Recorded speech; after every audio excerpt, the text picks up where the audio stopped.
Welcome to the Final Fantasy XV Weapon Guide. This series showcases each weapon class's repertoire of attacks and highlighting their strengths and weaknesses. Today, we'll be talking about Daggers. I've done my best to find everything I could, but if I'm missing something, please mention it in a comment and I'll add it in the description, an annotation, or in a follow-up video. I'm doing my best to avoid as many spoilers as possible, so most footage will be from the early game or training room.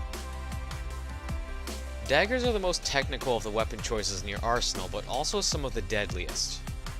While their attack power doesn't match that of swords or greatswords, the speed at which you can unleash attacks and the ease with which you can trigger blindside attacks more than make up for it.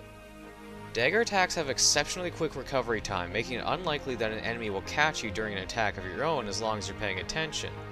And every attack in your repertoire has incredible mobility and flows fluidly into every other, such that it's unlikely an enemy will even catch you to begin with. While they can perform an aerial blitz, Daggers cannot make use of the air step ability, meaning that they have very little use in the air despite the side attack being capable of launching you into the air. This is alleviated by switching to an air step capable weapon than switching back to Daggers, but it requires practice to pull off consistently, and Daggers are much better on the ground anyways. Also note that because your attacks cover so much distance with Daggers, you'll have to keep active control of your camera and adapt to an ever-changing angle of attack, or risk having your inputs be distorted by the automatic camera swings. Forward attack resets your Blitz combo much like it does on swords, which is very useful on its own, but it also causes Noctis to rush to his opponent's vicinity if he's far away.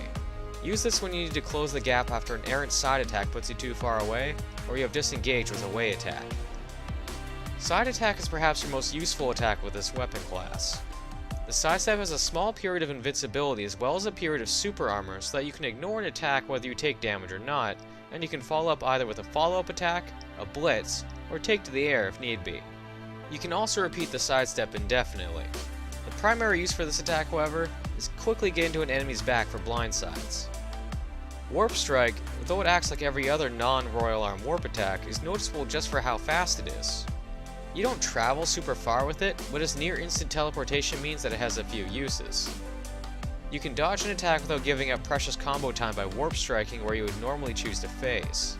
Also, when either approaching an enemy or right after disengaging, try warp striking in order to be right behind them and get an easy blindside opportunity.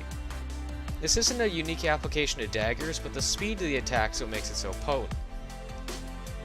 Finally, after making some distance by going to the air from side attack, try warping or warp striking to either get out of danger or renew your offensive.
Thank you for watching this edition of the Final Fantasy XV Weapon Guide.